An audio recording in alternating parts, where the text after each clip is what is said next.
The thing I think I can see absolutely universally across the board is people lying to themselves about what's important to them. Lying about what's important to them, which means then you're lying to other people about what's important to you. And that's something everyone can relate to.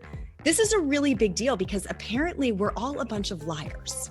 And I'm learning this through your work. So in a UMass study that you quote in your TED Talk, 60% of us tell at least one lie in the first 10 minutes of a conversation. Is that really true? We're programmed to do it. It's a survival mechanism. We think we're going to die. We think we're going to get kicked out of the herd. We think we have to present a particular way. We think it is an act of kindness to not speak the truth, to hold it back, measure it, twist it, position it. We think we're being kind.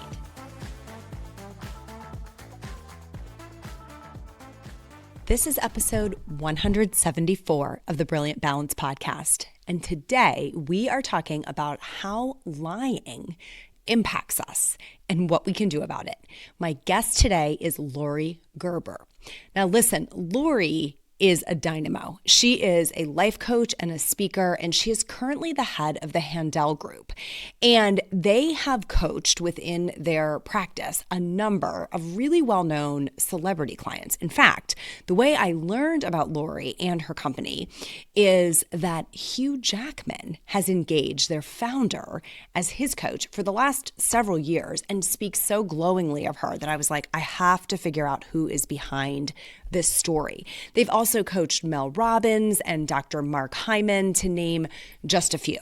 Now, one of the core tenets of this coaching practice is truth telling. And so it makes them kind of experts in lying and in telling the truth.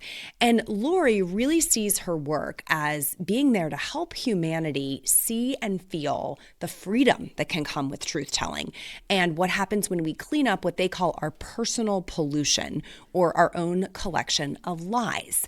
So Laurie teaches really practical tools about how to dream and how to bust through our excuses and how to action plan for our future. And of course, how to tell the truth. Personally, she lives in New York City with her husband of 22 years and 3 children who are 18, 16, and 5 at the time that we are recording. My interview with Laurie was fast-paced. It was funny. It was incredibly honest, which I'll warn you can be a little startling. I think truth-telling at this level is so rare that it can actually make us feel uncomfortable. So pay attention to that feeling if you're having it and see maybe what the source of it is, right? Where is that feeling coming from? Because there's so much good that can come from being honest with ourselves and with others, but we're kind of inherently bad at it, like so bad at it that you might think this is crazy as we get into the interview. Also, I want to give you a heads up that some of the examples Laurie uses in this interview are adult examples. They are not appropriate for young ears. So if you are listening with your children in earshot, you may want to pop in those AirPods or a headset before you continue on with the episode. Okay, let's welcome Laurie to the show and find out exactly what truth-telling can do for us. All right, well, Laurie, welcome to the show. Thank you for having me. I am very happy to be here. Your energy is so great. I can tell this is going to be a lot of fun. So let's start by getting everyone grounded in what your life looks like these days, because I think we always love that peek behind the curtain. So tell us what today's schedule looked like for you. I just want to share my screen with you and just let you actually, people do get freaked out when they see my calendar. Can you, no, I'm not able to screen share. No. Okay. So my day starts between 5:40 and 6, which I love. Because I have a 5-year-old, a 16-year-old, and an 18-year-old. So I love my day starting way before. Tell me if I'm giving too much detail. Okay? That's perfect. I have to give you a lot of detail. So between 5:40 and 6, depending on if I'm working out or not. This morning I was both working out and having my spiritual contemplation date with one of my girlfriends. So I needed my 5:40 wake up call. So wake up, meditate, check my email. I know I shouldn't, but I do. It makes me happy. Then exercise. I'm into my new challenge is I'm going to master this ballet video and be able to do it all the way through by the end of Q1. So I'm gotta stay on that. It feels so good when you exercise in the morning before the sun is up. Oh my gosh. And I'm literally just in my office. I'm right over there with the video on my floor, like no equipment, no gym, no, it costs me nothing. I'm exercising. Then I'm showering, getting myself ready. This takes some beautification. This just takes about an hour to do the hair, the makeup, the dressing, the whatever. And then I get to be with my kid and my husband briefly. And I do, I do kid prep, day prep, breakfast prep, etc. Then almost always at 9 a.m., I'm live on Instagram or on Zoom with my Wake Up community, which is a free thing I've been offering since the pandemic started to just get people grounded. But today I got to talk to a potential client instead, because today I took the day off of that, because we're experimenting with seeing if I can have a day off. And then the rest of my day is a beautiful combination of all the things I love. So I get to talk to prospective clients who want to use me for either couples work or individual work. I get to, or, want to look at our digital programs. I get to coach clients. So I still coach like 20 world change agent type humans. I mean, I'm the head coach. I've been around for 16 years, so I don't do like all coaching anymore. Sure. But I still coach. I love to keep in that. I'm working with one of my couples today in the afternoon, which is going to be great. So my day is a combination of, sales conversations, actual coaching conversations, and then things like this, where I go live or get interviewed or something like that. So that's the rest of my day. And then in the evening, I actually have another friend date tonight, which is this unusual for me to have 2 friend dates in a day. These are like half an hour Zooms. Don't anybody imagine I'm, like going out, right? Partying. No, it's a half an hour Zoom. Like we might watch something together, And then we have Friday night family Zooms, which we started when the pandemic started, which I love because I get to actually see my brother, my sister-in-law, their kids, my mother, my father, my aunt, my uncle, my mother-in-law every week now. That's so awesome. You're like, why didn't we start this before the pandemic? I never want to go back to in person. Like in person, it's chaos. Here I can like mute them. I can mute myself. I can walk away and go to the bed. Like it is so nice. I get all of, I think, the best parts of family togetherness with none of the crappy. Everybody can eat what they want. Nobody has to eat what one person could. Yes. And then we all do show and tell. So like there's also like an order to it where we get to hear from everybody and connect, and we say blessings, and it's just a beautiful ritual. And then I can have a date with my husband. Oh, Laurie, I am confident that there are women listening who are envious and women listening who are inspired. And I hope everyone makes the shift from envy to inspiration, because there's so much good to extract from what you just shared. But the biggest thing I take away is you're so delighted by all of it. Like you clearly love your life and you have a lot of cool things to look forward to. And that's what it should feel like. So and let me say, I'm not always this delighted. And when I saw that question, I was like, oh, I'm so glad she asked me today. I have such a balanced day. Because there are days absolutely where it's like, I always do my morning meditation and beautification and rituals and all. I go up on my roof and chant, like I do fun shit and stuff in the morning. And so that's like a given. But there are days that I am just working from like 8 a.m. to 6:30. And then I'm on family duty from 6:30 to 9, and then I go to sleep.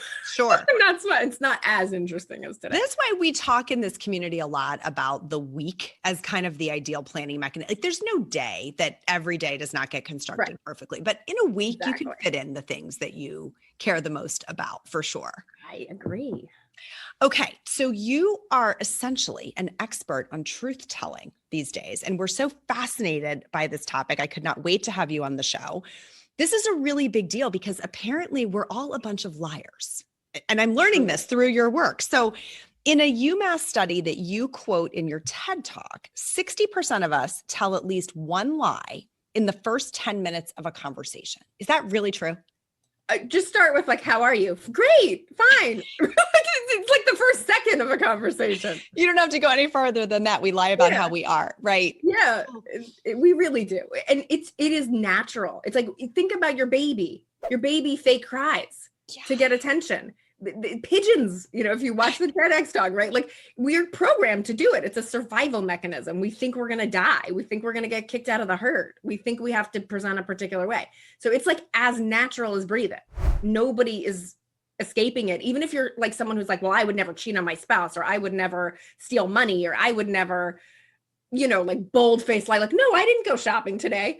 Fine, great. You have your version. Like I have my version, right? Which I'm happy to talk about if you didn't get enough in my TEDx. But we all have our version. And I think that for when you start paying attention to this, right after I crossed paths with your work and Lauren's work and started really paying attention to this, it is absolutely stunning how frequently one of the types, you have 7 categories of lying we're going to talk about. One of them shows up in conversation, and it's fascinating how prevalent it is. And we're going to get into this also, how toxic, right? Also how much it can really get under our skin when we don't kind of keep the air clear, right? With truth. Exactly.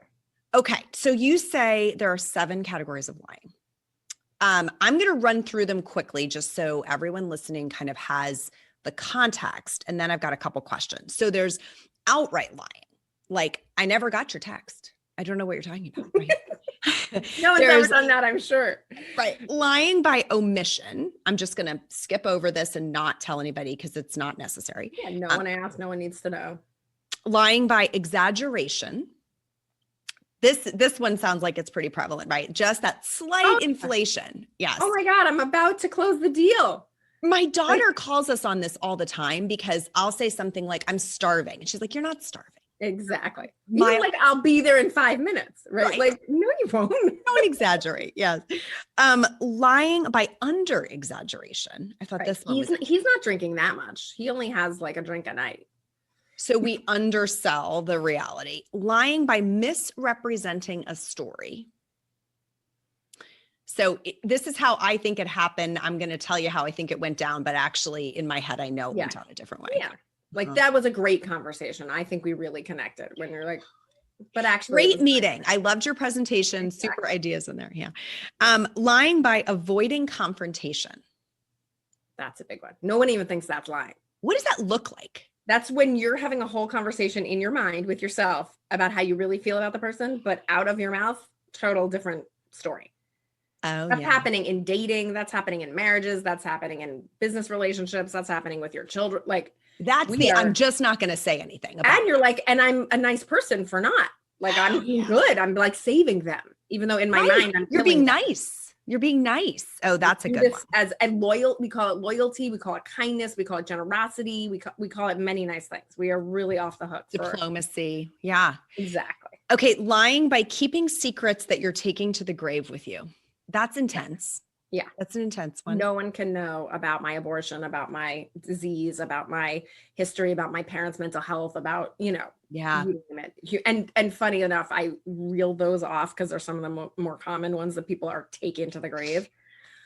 Yeah. And they all sound, as you say them, right? My eyes got big. Like they all sound real intense, but a lot of people have one. Right. Have some kind of a big thing. That's the joke is like everyone's keeping their little compartment closed, pretending like they're the only ones. And as soon as you start telling, I've told all mine and I help people tell theirs, no one's ever shocked. Like no one's ever shocked about abortions, miscarriages, mental health, suicides, medications, drugs, addictions. Like it's not even 100 things long. It's like 30 things that humans hide that are considered taboo.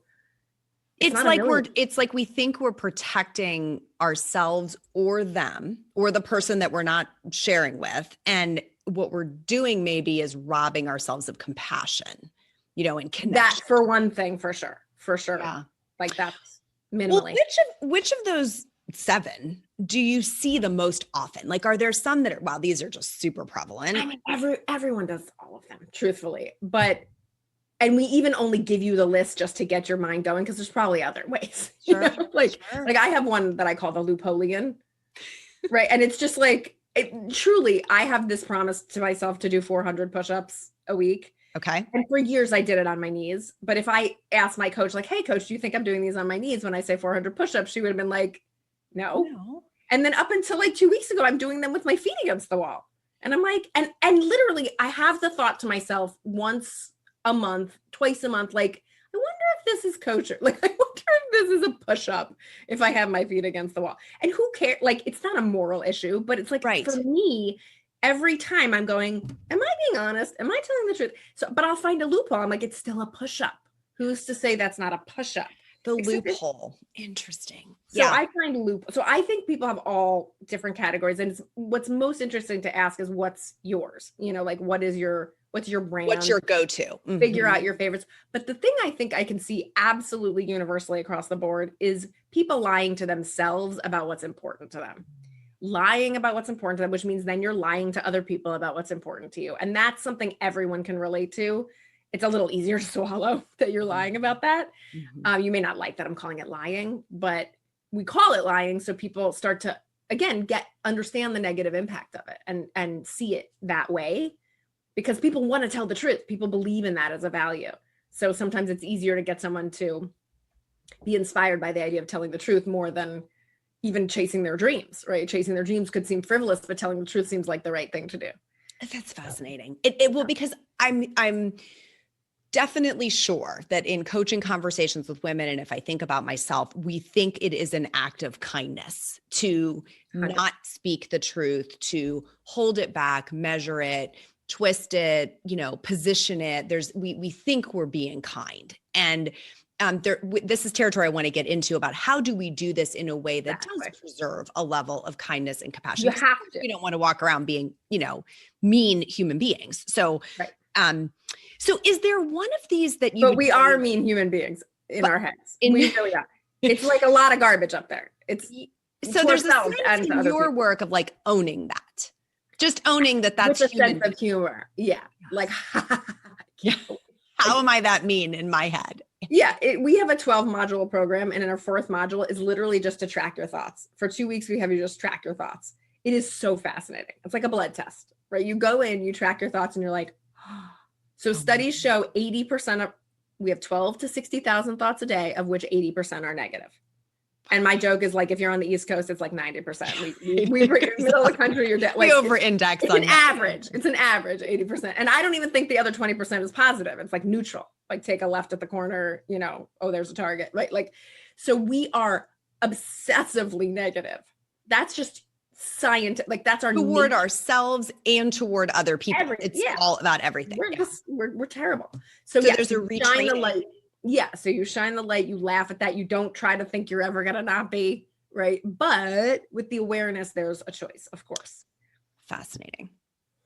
So the thing that I was really struck by is that, because it would be easy to think like, I'm just going to stick with these lies, but it has some pretty serious side effects, right? Yeah. Like, it can manifest as health issues. And I want to talk about some of those. It can isolate us. I was saying, rob us of that connection and compassion.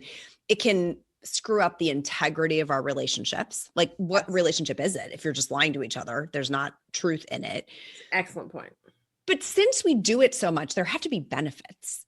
Oh, like, yeah. What do we think are the benefits? Why do we do I'll tell you, you're trying to get what you want. It's like a baby crying to get the cookie. It's the same reason anybody, or lying to get the fake crying to get the cookie. So we desperately desire control, which means, and we're afraid we're going to be rejected. We're afraid we're going to die. We're afraid we can't get what we want. We're afraid of all that. So we lie to manipulate people and get what we want, whether it's just like a peaceful conversation that we want, or to get to our TV show, or to get money, or to get sex, or to get, so there's lots of good reasons to lie, or just to not have to reveal, not to have to feel something. That's another big one. Like if you start telling the truth, the minute our first assignment is to write down your dreams in all your areas of life. No, I had done 20 years of personal growth before I came to Handel Group. No one ever even asked me to do that, because when I sat and did it, I was like, I don't want to do this. Like, I don't want to admit the truth about what I want in all the areas. Like, you want me to talk about love and sex? You want me to talk about money? Because if we admit the truth, then what? Then you have to do something about it. Then you feel your feelings. If I admit I haven't had sex with my husband in 3 months, if I admit I yell at my kids uncontrollably, if I admit I'm eating sugar at every meal, if I admit I actually don't like my job, oh my God, there's going to be so many feelings. Feelings and a desire, or a feeling like I should change something, but now there's work and I don't want to. Denial has been unlocked. Exactly. And now everything is, now the heart has a line to talk to your head. We want to keep the heart separate, right? That's why we eat and drink and watch TV and work too much and get distracted. We don't want the heart and the head to talk. Yes. The head's got to get through the day. I feel like there's a lot in this for mothers. I realize this applies to everyone, but I think there's so much of an acceptable narrative for mothers about what we prioritize and what we want and what we think, that there's like, if you're out of sync with that narrative, it would be so uncomfortable to admit that, right? So we sometimes have, women who will say like, I don't really like playing with my children. I don't like playing, right? And then everybody goes, oh, and yeah, it's relatable. Other people have had that experience. They would agree with that statement, but it's provocative even to state that, like, I don't enjoy the activity. Like, we're supposed to not developmentally appropriate for adults to play the way children like to play. I have an ongoing debate with my daughter, like, how many minutes do I have to play family? Like, we are a family. You could just help me with the dishes. She's like, no, we have to play family. Family. Oh, I love this. You can have 10 minutes of play family and I get an hour of you help me with the chores. But I think it's so important that we confront that, because then what happens, right? Play that out. We lie and say, oh, I love playing family, in your example with my children. And then we make commitments based on that. And then we're miserable in those commitments. Truly. And then we're not getting to the things that we really would excite us and fulfill us. So this is where we confront that word selfish. I think this is where the truth starts to feel selfish. Talk a little bit about that. Yes. Okay. This is my belief, right? Everybody's entitled to their own beliefs. We really try to help people get to their core beliefs. My core belief is that the most important thing you can do for your kids is to demonstrate a happy life, because I believe they do what we do, not what we say, just as we unfortunately do some things that our parents do, or react in an extreme reversal of it, which often isn't that different. So my highest priority is to make sure that I am living a happy and fulfilled life, which really means to me meaningful activities and work that make a difference on the planet, and being in love with the love of my life, and being healthy, right? Like, those are the three things I want for my kids. So I need to demonstrate and fulfill that for myself, because they're going to do what I do, not what I say. Mm-hmm. So I don't think that's selfish. That's in alignment with my highest ideals. Obviously, you got to question we all have to be critically thinking about the reason why someone might be feeding us a particular value system, right? So, I know that self-sacrifice in mothers is like the oldest trope in the book. Who is that serving is a good question. Who's selling you that? Who's encouraging that? And just ask, right? Like, maybe your partner doesn't want that dynamic to change, but maybe your partner has never considered what it would be like to be with you when you're happy. Like, they don't even know what deal could happen. Right? Like, they don't even know how nice it might be if you were happy and then you had a side hustle and then that paid for, or even if you buddied up with a neighbor and traded off half day. Like, this even works if you have no money. Yes. But for me, being happy around my children is the best thing that I can do for my kids. And then I think every person has a magic number of the amount of hours they like to spend sleeping, exercising, playing with their children. Yes. And everybody is different. I don't prescribe mine to anybody else, but you got to tell the truth about it. Like, I have about 3 hours a day that I can be present for my family and be at my best. And that's it. And then I make sure they're gainfully loved those other hours of the day by other people and activities, and that works great for me, but I don't prescribe that. That's just my truth.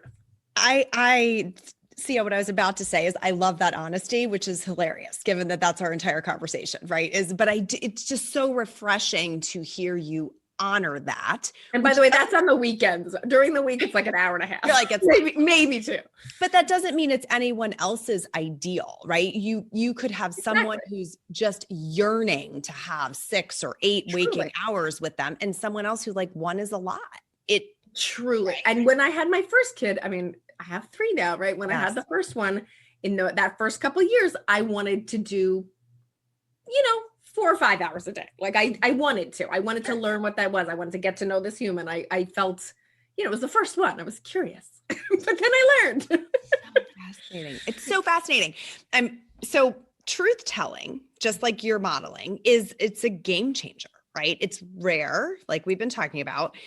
And I'm hearing there are kind of a couple of pieces, as I've read your work, we can really do 2 big things in this arena. One is staying in integrity with ourselves, like you were just saying, honoring your truth about how much time you want to spend with your family or work or do whatever. Bring that honesty into to our own life, like be honest with ourselves and then be honest with others about that. And then also this second piece, which is like bringing our skeletons out of the closet. We haven't talked about that yet today, but you talk about this in your TED Talk. And that one is a little more polarizing, I think, as you internalize it, right? Because it sometimes feels like, what good is going to come of that? Right. So can you share a little bit about if we have a lie we have to bring into the light? Yes. How do you do that in a way that is not just a disaster? Okay, great. I'm just taking notes because you're bringing up so many good topics. And I just want to, I just have to circle back for 1 minute before I address this question. Sure. And just say, I believe children need quality individual time with their parents. Just like, so that's my second value, right? So I have regular quality one-on-one attention time where I'm not on my phone with my children, right? Yeah. And my husband and any important relationship, my mother, right? Like any important relationship. So I just want, like, it sounds a little callous the way I was like, yeah. I don't like you people. I like them and I love them and I want to give them my full attention and love in proportion to all my other dreams as well. Okay. Yes. Now, bringing lies into the light. So the first thing about the secrets we're taking to the grave with us to just understand is that on some level, you don't think that's acceptable. Like you don't think it's okay. There's shame in this. There's shame in it, right? Mm-hmm. So we say what you hide owns you, right? Like it's not part of your story. You're part of its story, right? It owns you. It's the boss of you. Right? Because you have to pander to it. You're not allowed to be your whole self. You're not allowed to have made that bad choice. You're not allowed to have had that bad thing happen to you. Like as if we're not having spiritual lives, right? As if there's no rhyme or reason to all this, right? So I wish for people that they don't believe that. I wish for people that they believe that they're spiritual beings, that they believe that I actually believe that, and this, I didn't make this idea up, but I actually believe that there's a soul and the soul picks the issues of the parents at the time of conception. Like the soul actually is in for this goodie bag. And then there's miscarriages and abortions, which I call buyer's remorse. I think sometimes the souls are like, maybe not. But I think that, and let me just again say, there's not a million things that human beings are shameful about. There's like 30, right? It's not a million things. It's really not. Like if you put your list down and then you think, well, I wonder if my neighbor has any of these lists. Yeah, they do. I've read thousands of lists. I barely ever hear something new. You hurt a pet when you were little. Oh, you got caught masturbating. Oh, you peed in your pants. Oh, you were really mean to your sibling. Oh, you like, there's no new ones. Like try to give me one. Okay. Right. So I'm not going to give you one. we all have this list. You have seen this list across the many, many people you've taken through this process, and the things that we think are so unforgivable, right, unimaginable, unlivable, right? Your experiences, they're not. Once they are shared with the people that we've been keeping them from. Right. Then your shame gets unlocked. Other people can unlock their shame. Other people can tell you how they relate. You can find out how that issue is in your lineage, because most likely it is. Very unlikely that you came up with this thing, the issue yourself. Like it's very weird how it repeats. Which that goes back, that's your soul theory, is that you're put into this family for a reason, that you're here to evolve that thing. Yeah, that thing actually could be a gift for you, not a curse. Okay. Right? And then for moms, if moms are listening, I also think like, I know my kids are going to repeat. I just know it because I see it everywhere I look, and I know about epigenetics and I know about nature and nurture. If I don't want it to repeat, I better expose it, talk about it, teach about it, give love to that thing, whatever that addiction or abuse or eating disorder, whatever, sexuality, gender, it's again, not 100 things. That's my only chance at kind of making sure my kid doesn't have to repeat the pain of whatever I went through. How do you, so that's another incentive to share it with? Like, so I had asked some questions from our community, and someone's there's our own secret. There's also sometimes we're trusted with someone else's secret, and we're being asked to take that to the grave, right? So let's take them separately. That's a very hard one. If the first one it's our own, How do you decide who to share it with? With someone awesome that you love and trust with your heart, right? Because you're practicing being all of who you are with another human being, right? A lot of people, obviously their coach is the first person they ever tell. Then maybe their partner or their best friend or their mother, or maybe definitely not their mother, right? Like, so there's a safe person, right? But ideally, like, I tell everyone all of mine, right? I'm just like, who else will listen? Because the more people listen, the more it's untabooed and the more freedom humans have. What I keep thinking about as you're talking, I think I misunderstood, like, who needed to be shared. Your idea is someone. Pick someone safe. Start with someone. Yeah. Start with someone. It's not like you need to go. Yeah. And so what I was thinking about when you were saying that is, in my faith tradition, in the Catholic tradition, we have a sacrament for this. Like, there is a sacrament, like, we used to be called confession, we call it reconciliation. Exactly. It's the idea of being able to sit and clear this from your conscience, from your soul, so that you can move forward, right? And that sacrament has a lot of baggage around, why we're doing it and what. But I think the best definitions that I've gotten are so that you can move forward, so that you can be back in a relationship where you feel clear, right? Like, there's nothing blocking your relationship with God. So I think this is interesting because it's a way of getting there, right? It's a way of having that experience, at least with the first. And therapy doesn't cover it. Like, often therapy doesn't cover it. Sometimes it does, but like, it's not being done because it takes an incredible amount of courage to do it.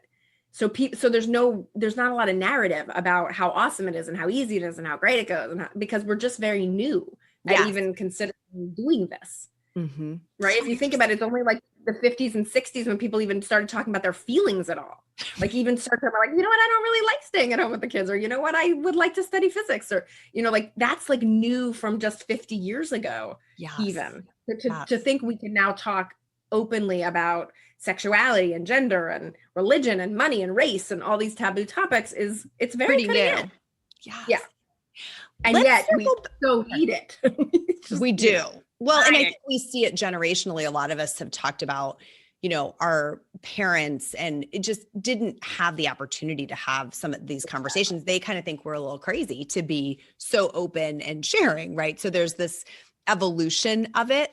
But when you sit your parent down and you go, you know what do you want to really know me? Like, do you want, unless they're mentally ill, and you go, would you like to really know who I am? Would you like to know what I've been up to the last 30, 40, 50 years? They go, yeah. It's interesting. Yeah, I'd like to know. Maybe I don't want to tell the neighbors, but you could tell me. Right. And then they might start to tell you, who they really are, which is very intimate and wonderful. Tell me, I mentioned this before and we skipped over it. I want to come back. That what if we're trusted with someone else's secret? Yeah. And, we've been sworn to secrecy, but we can see the toxicity that it is creating. What's a pathway to encouraging someone to open up, not to sharing their secret? You know how I say, like, prevention versus treating the symptom, right? You know how doctors say that. So people don't give me their secrets because they know my policy, right? They know I believe in truth telling. They know that's my jam. So even someone will say, like, I want to share this thing with you. And I'm like, don't. Is it a secret? I'm not really interested. Like, I'm just not really interested. It's not the kind of friendships I want to have. I really want to have friendships where everyone's up to growth and truth and development and on, like, this is such an important value to me. So I don't generally have people telling me secrets. Obviously my clients, everything's confidential. That's totally easy for me to not talk about because that's the structure of the conversation. But people in my personal life, because I actually don't hold a secret well, like, it doesn't feel good to me. It feels like someone's suffering and I can't help. Right. And I don't like that feeling. So I don't really want to hold that. I'm great if you want me to help you figure out how to say that to someone. That's fabulous. I'm paid for that. And I'll do it for free for my family. But that's so that's my setup. And I really recommend everyone have that setup so they don't have the burden of holding people's lies. However, in an ideal world, you don't have to hold anyone's lies. And you really could be the kind of friend that's like, if you don't tell by the end of the year, I'm going to. Like, you really could be the kind of friend that's like, I believe in your freedom and your happiness, and I'm not going to hold this anymore. You could be like, so it's your personal integrity. It's not for me to assign morality to it. It's just the world would be better if there were no secrets. Like those secrets are not helping that person.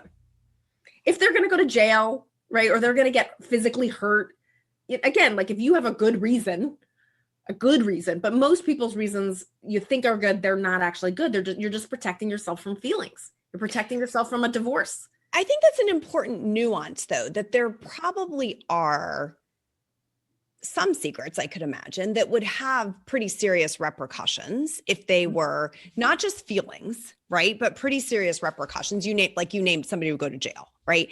I think there seems like there is some nuance to encouraging them to share and knowing, like, again, it's certainly not ours to share. That's why I'm saying it's a very personal choice. It's not a moralistic proclamation that I certainly don't think everyone should tell everything they think at all times. That's mostly garbage. It's the most important things with the most important people. And if you choose not to, like, I'll just give a very common example. If you're never going to tell your partner you cheated, very common example. Okay, I get it. You're not willing to risk the marriage, right? You want to keep it going. But you're never going to get to an 8, 9, or 10 on a scale of 1 to 10. That's, we like to do things on scales. Sure. You're never going to get to that high level of intimacy and connection because you're always hiding a part of who you are. And and you're always one-upping them in the power dynamic because you know something they don't know. P.S. If you're doing it, they're probably doing it too. So just be clear. You don't know what's going on in their life either. Because the whole relationship has been built on that separation. I think I'm just thinking through the lens of our listeners, or trying to think through the lens of the people listening. And like, I'm so grateful that you're sharing some of the most common things you hear, because that'll really help people listening think about, I really think I'm the only one. And as soon as you say, well, this is like the most common one, or this is one I hear all the time, it starts to unlock a little bit of even then, right? Because we can get so hung up on like, but this thing for me, this is different than, whatever it is. I think, the betrayal of someone's confidence is like a value, right? Like a lot of us, I feel like I hold this value. Like if you tell me something in confidence, it is my honor to say, I will hold that in confidence. So this flies a little bit in the face of that. And that's what you're watching me grapple with. Well, again, you're at a very advanced level right now. Like most people can spend their whole life just working on not lying in their own life. Right. Just your own lies will keep you plenty busy before you worry about anybody else's. Truly. Yes. Yes. So you're at a very high level when you're talking about that. And again, it's not a moral question. It's more about what are your values in friendship? What do you want for your friend? Maybe you can convince your friend to tell, right? That would be much better. Which would give them the freedom that they need. Yeah. So it's not you really you demonstrate it, right? You role model it. It looks so sexy that they catch on. Or you go, listen, I can't talk anymore until you go to therapy, like whatever, till you get a coach, till you go sort this out. So you have many gradations between I go blab someone's secret and I just have to live with people telling me secrets all the time. Right. And it's not telling their secrets to everyone else. Like there's this childhood sort of, schoolyard crap of, oh, well, she told you and then she ran and told 10 other people and now everyone knows. Like that is where I think the basis of not wanting to share comes from, because those are painful experiences that you shared something in confidence and someone ran and told everyone. It was okay. Like imagine a world for our kids where if you peed on yourself, you weren't shamed and ostracized. Right. If you messed up at the school play, if you got sexually assaulted, if you imagine if you didn't understand your gender, if you whatever, imagine if we were in a world where everyone knew they had a goodie bag. Like everyone knew they had a list of things they were embarrassed about, a list of things that happened they didn't like, and everybody was just like, "Ooh, do our goodie bags match? Like, are we friends? Are we instead of everyone pretending they don't have one?" So if we help our friends not hide whatever it is, from racism to abortions to cheating to an interest in something that's maybe not normal in your community, like whatever, then everyone gets permission to be more themselves. I'm just trying to get a world where everyone has permission to be themselves so we can stop hurting each other. Yeah. And killing each other and hating each other. It's going to be a hot topic, Laurie. This is going to be a hot topic. Okay. So I have just a couple more questions. I really want to get to how do we stay in integrity with ourselves, right? Because a lot of the women listening have big things they want to do, right? That they say like, I want to do this thing. I want to be this person, this kind of person, or I want to have this habit regularly in my life. But then we don't do it. Right. And then we're so good at rationalizing why we don't do it. So in summary, this process that you have for consequences is so interesting. Can you unpack that a little bit?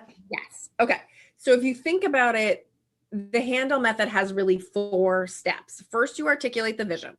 Because if you don't articulate the vision and your why and get it locked into your heart, who cares? You're never going to keep a promise to begin with, right? So first you have to go, why do I care? Why do I care? Why? So like, when I came to coaching, I wasn't having sex with my husband anymore, right? I was like, I had 2 little kids, and why do I don't care. Like, there was no why I care. I had to go like, oh, well, maybe it would make me happier. Maybe it would be good for my sleep. Maybe it would get us connected. Maybe he would do more chores. Like, I had to find the why behind it first. Okay. So get your why. Then we work on your inner dialogue. Like, okay, what are your BS excuses? My excuses were the kids, I'm tired. Meanwhile, I was eating crap all day, every day. Once I stopped eating crap all day, I wasn't so tired. I slept better. I had a libido, right? Fascinating. Okay. So you listen to your inner dialogue and you start to learn what's useful, what's not useful, what's true, what's not true. What becomes true is that there's certain things you need to do and not do that make all the difference. That you don't want to notice are the things. Like, you don't really want to notice that if you didn't drink the 2 glasses of wine a night, you'd have finished writing your book. You don't want to notice that if you put a lock on your social media, you would have, prepared your Christmas list or whatever it is, right? We don't want to tell the truth about what the issue whatever it is. Whatever it is. Right? For me, eating sugar all day, of not listening to my husband, avoiding sex, and not doing business development. Right? I was like, I don't understand why my business isn't growing. It must be the economy. It must be my staff. Right? Instead of like, oh no, I'm not talking to anyone about my business. Maybe. Yes. Okay. Yes. So like, yeah. So you tell the truth about what the issue is. Then you make the promise. The promise is a stretch but doable. So like when I first came to coaching, I didn't stop eating. I just stopped eating sugar at every meal. Right? Like I grade magic. Right. And then I didn't just start like making my entire job business development. I started making 2 calls a day before noon. That's it. Okay. Or no TV at night. Eat according to my food plan, or no protein bar the next day, which was my treat, my sugar treat. Right. Interesting. So I put in the consequence. But again, the point is the promise has to be a stretch but doable. I'm going to run a marathon next week. Right. It's a stretch but doable promise. And then it's an annoying little consequence. Like, I'll give you another example. My current commitment is to have sex with my husband twice a week. That's my magic number, right? Like, that's the number of times that makes me feel connected the whole week long. That doesn't interrupt my sleep. That doesn't, whatever. It's like our number, right? Okay. It used to be twice a year. Twice a week. All right. So, and someday it might be different, more or less. I don't know. Right. But that's what it is right now. If I do not follow through on that promise, the following week, my consequence is I have to have sex outside of the bedroom, outside the bed. I like that. Everyone's breath just stopped. As playing family. I like that as much as I'm like, why would I need to? I like to be under 3 blankets with the heat on, like with my socks on. Like the idea that I have to now go be creative and youthful. No, thank you. So that is an annoying enough consequence that I barely ever, like once a year, I break myself. Well, and it's also directly related to your commitment. So if somebody was saying, I am going to walk 2 miles a day, right? And then their consequence has to be something that's connected. Does it or doesn't it? Not necessarily. Okay. But not necessarily. It has to be something that is annoying and not punitive. Because some of us are a little punitive. Right? Some of us are like, I have to skip my Pilates. Right. No. Your Pilates. Okay. Or I'm like taking, I'm going to fast the next day. Like, no, it's like, it's annoying. Like if I'm late to dinner with my family, I love family dinner. I believe in it. Yeah. If I'm even 1 minute late, my kids get $20. That is annoying. Like I do not want to pay them $20. I can live with it, but oh my gosh, it's annoying enough that I am never late. Yes. Again, like once or twice a year I mess up. I am truly sorry. I pay my consequence and then I set 17 more alarms. Yes. Because I'm never going to mess that up again. My gosh. My head is reeling with consequences for all the things I'm trying to make myself do. Because we talk a lot about rewards. I think culturally we talk about rewards, right? And what are you earning and how do you treat yourself for doing it? And some of us candidly are just more motivated by a consequence. That's scientific. That's not weird. That is Right. a scientific phenomenon. Frankly, the reward is a great sex life, a great career, a great body, a great healthy, stats. Like, Yes. we get the reward is the reward. The reward is the reward. We're not motivated by rewards. We are not, because annoying we don't consequences. That is the thing. Annoying, immediate, like pretty immediate, annoying artificial consequences stick in our heads and motivate us to, because we like to avoid pain. We don't like pleasure that much. Like we don't really, if we did, we'd do more good things for ourselves. Right. Well, I think you and I could do this all day, but I'm going to wrap us up with, I want to make sure people know where they can find you, because I think we've opened Pandora's box here and people are going to want to know, how do I learn more about this? So where can our listeners find you online? The best place is Laurie Gerber _coach. LAURIEGERBER _coach. It is Instagram. On that Instagram page, we have the link in bio. The bio link gives you everything. You can schedule a time to talk to me about private coaching. You can listen to the TEDx talk. You can look at our digital programs that are super inexpensive and on sale right now. You can, what else? You can take a free quiz. You can listen to old podcasts. You can come to free events. I do a call, every morning at 9 a.m. You can also just watch videos. There's everything. Tons of goodies. Okay. So Laurie Gerber _coach on Instagram is the best place to go. We'll link it up in the show notes so everybody can find you. Yes. I'm going to do a quick speed round with you. There are just, I think, 5 questions. So first one, what makes you feel brilliant? When people listen to my coaching and make changes in their life. What's your favorite time-saving or productivity hack? A digital calendar. Like, I know some people are still using paper. I'm like, I'm sorry, but you can't have dreams in all areas of your life on paper. It needs to be digital. Is that too simple? No, it's perfect. Okay. Amen. What have you learned to say no to? Consuming the news through traditional media. What's one dream you're chasing these days? I have an autoimmune health condition and I am disappearing it. Love it. What's the song you turn on when you need to get in the zone? Okay, everybody will know exactly how old I am now. It is I Rise by Madonna. Awesome. Awesome. Laurie, I can't thank you enough. This has been a fantastic conversation. I'm really encouraged by, the freedom that people can experience when they live in integrity with themselves and with the people that they're in relationship with. So thank you for sharing your wisdom with us today. It's been amazing. Well, thank you for tuning in today. I am confident that you are taking something away, that you learned something today or heard something today that you will be chewing on for a little while. I know that I did.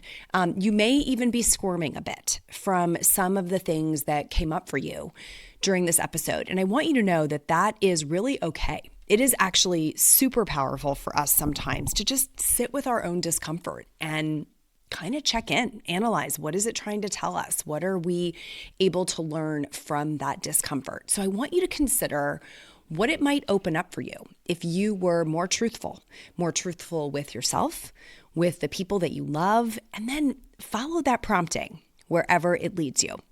If you are new to the Brilliant Balance community, this was probably a doozy of a first episode for you. But if you are new to our community, come join us in the Brilliant Balance Facebook group. It's the best place to get connected to this community on a deeper level and start to see who else is in there and build some relationships. Just go to Facebook, search Brilliant Balance in the groups feature, and we will get you welcomed in and up and running. Until next time, my friends, let's be brilliant.